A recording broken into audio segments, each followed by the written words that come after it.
A ver, imaginemos la escena. Una persona, al frente de su empresa, recibe una factura por un servicio de construcción, por ejemplo. Vale. La revisa y, de repente, nota algo raro. La factura no lleva IVA, cero. Y en su lugar, pues hay una pequeña nota legal que dice operación con inversión del sujeto pasivo. Uf, Claro. La primera reacción es de confusión total, incluso un poco de pánico. Esto es un error. Está bien, ¿me va a caer una inspección de Hacienda por aceptar una factura así? es una situación que, la verdad, pone nervioso a cualquiera que no esté acostumbrado. Y es mucho más común de lo que parece. Esa pequeña frase lo cambia absolutamente todo. Le da la vuelta a todo. Transforma por completo la regla más básica del IVA que todo el mundo conoce. Pues mira, de eso va el análisis de hoy. Vamos a meternos de lleno en este concepto que suena a trabalenguas fiscal, la inversión del sujeto pasivo del IVA. O ISP para los amigos. Sí, mejor ISP. Y aunque el nombre intimida, es un mecanismo clave que afecta a un montón de sectores. Con los documentos que tenemos, que van desde la ley pura y dura hasta guías prácticas sobre construcción y comercio internacional, el objetivo es entender, de una vez por todas, qué es esto, por qué existe y sobre todo cómo se maneja en el día a día para no meter la pata. Vale, vamos a desglosar esto. Si lo he entendido bien, la idea de fondo es que la ISP es una excepción, o sea, una regla del revés. Justo. Lo normal, lo que todos conocemos, es que si una empresa te vende algo, te cobra el precio más el IVA. Y luego esa empresa es la responsable de ingresar ese IVA en Hacienda. Pero aquí la cosa se invierte. Exacto, de ahí el nombre, claro. La obligación de liquidar ese IVA salta del vendedor y, bueno, aterriza directamente en el tejado del comprador. Ah. El que vende emite una factura sin IVA y, en cierto modo, se lava las manos con ese impuesto. Toda la responsabilidad pasa al cliente. Pero lo fascinante aquí es ¿por qué? ¿Por qué complicar algo que parecía sencillo? ¿Qué problema se supone que soluciona esto? Pues la razón principal, sobre todo en las operaciones dentro de España, es una palabra: fraude. Fraude. Concretamente, se diseñó para combatir una estafa muy perjudicial y, la verdad, bastante extendida, que se conoce como el fraude carrusel. Suena a timo de feria, literalmente.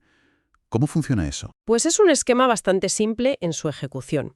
Imagina una empresa, que a menudo es una sociedad fantasma, creada solo para esto, ¿Vale? realiza una venta grande, cobra a su cliente el IVA correspondiente, que puede ser una cantidad de dinero muy considerable. Y cuando llega el momento de declarar e ingresar ese IVA a Hacienda, la empresa simplemente Desaparece. se volatiliza. Se volatiliza. Se queda con un dinero que nunca fue suyo, porque el IVA es un impuesto que recaudamos para la administración.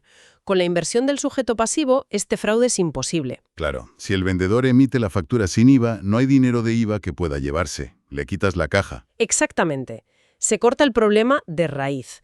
La responsabilidad se traslada al comprador, que normalmente es una empresa más grande, más establecida y con un historial fiscal pues fácil de rastrear por Hacienda. Es un mecanismo de desconfianza muy ingenioso, la verdad. Entendido. Se elimina al intermediario sospechoso. Pero entonces al comprador le cae un buen marrón, ¿no? Hombre, claro. Se le añade una carga administrativa, una responsabilidad que antes no tenía. Así es, y el mecanismo para gestionarlo se llama autorrepercusión. Es el corazón del sistema. Imagina que es como si el comprador se pagara a sí mismo en nombre de Hacienda. A ver. Cuando recibe esa factura sin IVA, tiene que hacer dos cosas. Primero, calcular, digamos mentalmente, la cuota de IVA que se habría aplicado, el 21%, por ejemplo, y luego viene lo importante. ¿Qué es? En su declaración trimestral de IVA, el famoso modelo 303, tiene que anotar esa misma cantidad en dos sitios a la vez. La apunta como un IVA devengado, que es a efectos contables un ingreso para Hacienda, Ujú. y en la misma declaración la apunta como un IVA soportado, que es un gasto que se puede deducir. Espera un momento. Si lo anoto como un ingreso para Hacienda y a la vez como un gasto deducible por el mismo importe, el resultado es cero, ¿no? Exacto.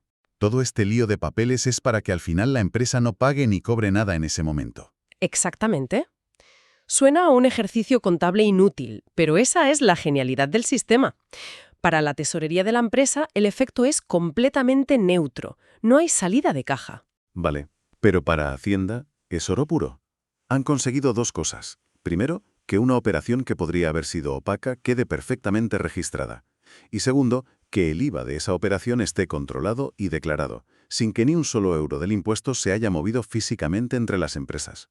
El riesgo de fuga ha desaparecido. Entiendo la lógica para evitar el fraude con empresas fantasma, pero, a ver, eso podría pasar en casi cualquier sector. Sin embargo, en todas las fuentes se habla muchísimo del sector de la construcción. ¿Qué tiene de especial para que se convierta en el foco de esta medida? Es el ejemplo perfecto por una razón: las cadenas de subcontratación. Ah, claro. En una obra grande, es muy normal que el promotor contrate a una constructora principal, y esta a su vez subcontrate la fontanería a una empresa, la electricidad a otra, la pintura a una tercera. Se crean cadenas larguísimas de empresas. Un lío. Históricamente era un caldo de cultivo ideal para que en algún eslabón de esa cadena apareciera una empresa fraudulenta, cobrara el IVA y desapareciera, dejando un agujero fiscal enorme. Y ahí es donde entra la ISP para poner orden. Correcto. Pero ojo, que no se aplica siempre. Tienen que darse 3 condiciones a la vez. ¿Vale? Si falla una sola, la factura debe llevar IVA normal. Primero, la naturaleza de la operación. Tiene que ser una ejecución de obra. Esto es, construcción, una reforma integral, rehabilitación. No vale un simple mantenimiento. O sea, si contrato a un fontanero para que me cambie un grifo que gotea, eso lleva IVA normal. Eso es. Pero si ese mismo fontanero forma parte de la reforma completa de mi baño, donde se cambia todo, entonces la cosa cambia. Esa es la distinción clave, justo. El segundo requisito es el destinatario. El cliente tiene que ser un empresario o profesional. Vale. Si un particular hace una reforma en su casa, la factura del constructor siempre llevará IVA. La SI es un mecanismo que funciona exclusivamente entre empresas. Vale, tiene todo el sentido. ¿Y el tercero? El tercer requisito es el más específico y se refiere al rol de ese cliente empresario. No basta con que sea una empresa. Ah, ¿no? Tiene que ser el promotor de la obra o un contratista principal que a su vez va a revender o subcontratar esos trabajos. La clave es que la SICP se aplica en cascada. El contratista principal le emite la factura sin IVA al promotor. Ajá. El subcontratista de la electricidad le emite su factura sin IVA al contratista principal. El pintor se le emite sin IVA al que le contrató a él y así. Es como un juego de pasa la patata caliente, pero en vez de una patata es la responsabilidad de declarar el IVA. Es una analogía perfecta. Y nadie quiere que le exploten las manos. Contablemente en las declaraciones de cada uno. Se elimina por completo la tentación. Entonces, ¿todo este sistema es solo una gran operación policial antifraude o tiene otras aplicaciones? Porque las fuentes también hablan mucho del comercio internacional. Totalmente. Y aquí el objetivo es distinto. No se trata tanto de luchar contra el fraude, que también, sino de simplificar la vida a las empresas y asegurar que el IVA se pague en el país de destino. Claro. Piensa en el caos que sería si una empresa española tuviera que registrarse y presentar declaraciones de IVA en cada país de la UE al que le compra algo. Sería una pesadilla burocrática. Me lo imagino, sí. ¿Cuál sería un caso típico? Pues el más común es la compra de bienes, lo que se conoce como adquisiciones intracomunitarias. Una empresa española de muebles compra madera a un proveedor en Portugal. Vale. Ambas están dadas de alta como operadores en la UE. El proveedor portugués emite una factura sin IVA, porque es una entrega intracomunitaria. La empresa española, al recibir la madera aquí, aplica la inversión del sujeto pasivo. ¿Calcula el IVA español? Eso es, y lo registra en su declaración como devengado y soportado. El resultado es que el impuesto se paga en España, que es donde se va a usar o vender esa madera. La idea es siempre la misma. El impuesto se liquida donde está el cliente, para evitar un lío de declaraciones internacionales. Exacto. Y lo mismo pasa con los servicios, que con la economía digital es algo masivo. Si una empresa de aquí contrata a un diseñador gráfico en Italia o a una consultora de software en Irlanda, la regla es la misma. Factura sin IVA. El proveedor extranjero factura sin IVA. Y la empresa española se encarga de la autorrepercusión aquí. Simplifica enormemente el mercado único. Y en este ámbito internacional, las fuentes mencionan algo llamado diferimiento del IVA a la importación para compras fuera de la UE. Suena muy técnico, pero parece importante. Es que es una ventaja de liquidez gigantesca. ¿Ah, sí? Tradicionalmente, cuando importabas algo de China o de Estados Unidos, tenías que pagar el IVA en la aduana en el momento, junto con los aranceles. Adelantando el dinero. Claro, tenías que adelantar ese dinero y luego esperar a tu declaración trimestral para deducírtelo. Eso puede ser un dineral si traes un contenedor de mercancía El 21% de IVA es una cantidad que puede afectar mucho a la tesorería de una pyme. Claro que sí. Pues por este mecanismo de diferimiento, las empresas pueden solicitar no pagar ese IVA en la aduana. En su lugar, lo liquidan directamente en su declaración de IVA a través de la ISPE. Ah, Lo registran como IVA de importación, devengado y soportado a la vez. El efecto en caja es cero, no tienen que adelantar un euro. Es un balón de oxígeno financiero brutal para los importadores. vale. La idea es brillante, tanto para el fraude como para el comercio. Pero me pongo en la piel de la persona que tiene que gestionar esto. Una cosa es la teoría y otra es el día a día. ¿Cómo te aseguras de no meter la pata con la factura o la declaración? Porque un error aquí suena a problema seguro. Totalmente. Es un campo de minas si no se es metódico. Y la disciplina tiene que ser absoluta, porque la responsabilidad es compartida. Para el que emite la factura hay dos reglas de oro inquebrantables. A ver, la primera, como hemos dicho, la factura se emite sin IVA. La base imponible es igual al total. Poner IVA por error es un lío tremendo. Y la segunda regla, incluir la mención legal obligatoria. La factura tiene que llevar una frase que diga claramente que la operación funciona con este sistema. Algo como operación con inversión del sujeto pasivo y hacer referencia al artículo concreto de la ley del IVA. Sin esa frase, la factura está mal hecha y te puede buscar un problema. Claro, tanto para el que la emite como para el que la recibe. De acuerdo. Eso para el vendedor. Y para el comprador, el que tiene que hacer todo el trabajo de autorrepercusión, ¿cuáles son sus deberes? Su primera obligación es, por supuesto, registrarlo todo correctamente en su declaración de IVA, rellenando las casillas de IVA devengado y deducible.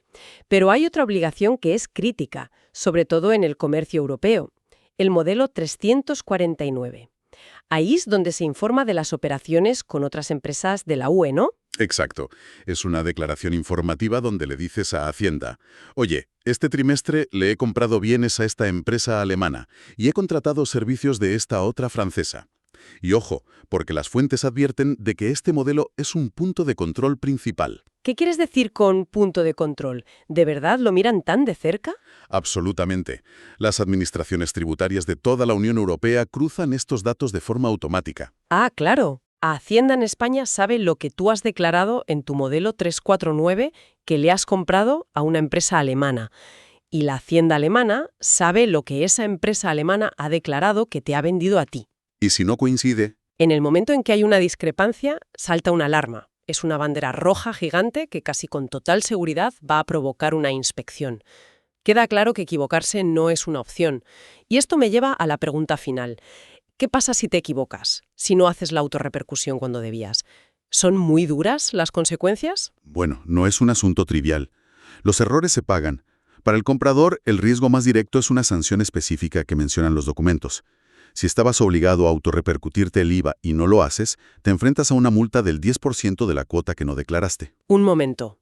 Incluso si el resultado final en la declaración hubiera sido cero porque lo devengado y los soportados se anulaban, incluso en ese caso, Hacienda no te sanciona por el perjuicio económico que es nulo, sino por el incumplimiento formal, Ah, por no haber registrado la operación como debías.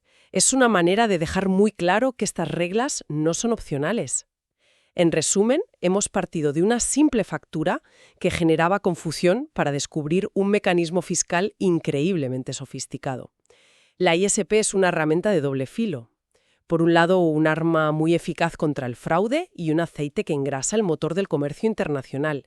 Pero por otro, te obliga a ser súper cuidadoso con los papeles y las declaraciones. exacto. El más mínimo descuido puede salir muy caro. Y esto nos deja con una reflexión para el futuro.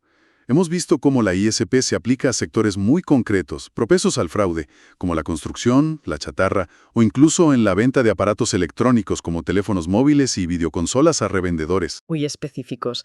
Esto nos lleva a una pregunta importante.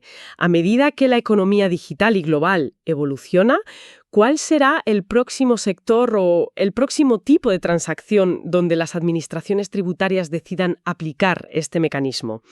¿Podríamos verlo en el futuro aplicado a los activos digitales, a los mercados de derechos de emisión de CO2 o quizás a nuevas formas de servicios prestados a través de la inteligencia artificial?